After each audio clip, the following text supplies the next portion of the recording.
আর সামনে রোম সম্রাট বলে, হ্যাঁ সেনাপতিরা যাও, একজন সাধারণ বন্দীকে আমার সামনে এনে দাও।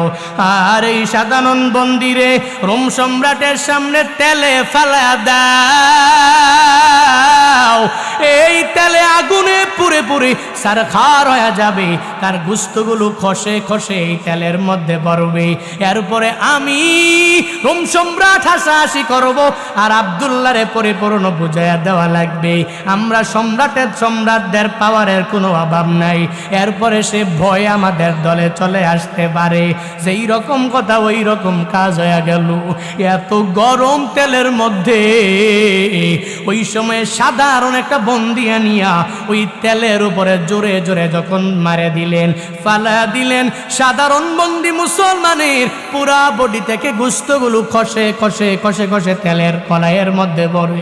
ওদিকে আব্দুল্লাহ এটা দেখে চোখের পানি ফালায়া ফালায়া কান্না করে।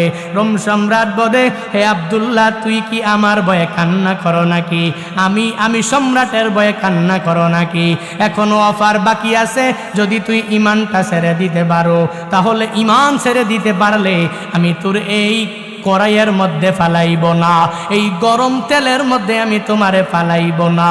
তুমি এখনো অফার বাকি আছে, আমার এই অফার তুই মেনে নাও।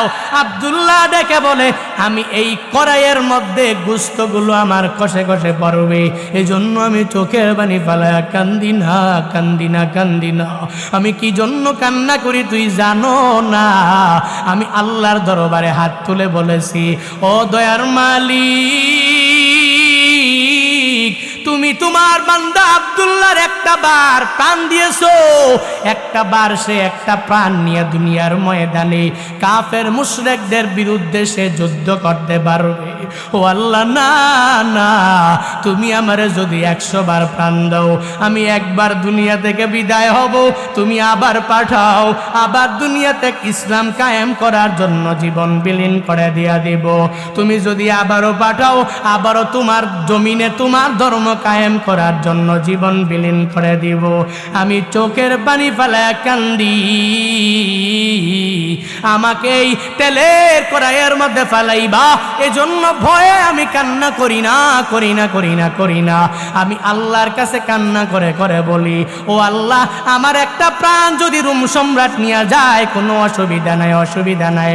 তুমি আমারে যদি 100টা প্রাণ দাও, আমি 100 বার এই দুনিয়াতে আসব, আর কাফের মুশরিক বেঈমানের বিরুদ্ধে আমি 100 বার যুদ্ধ করে শহীদ হয়ে যাব। সুবহানাল্লাহ।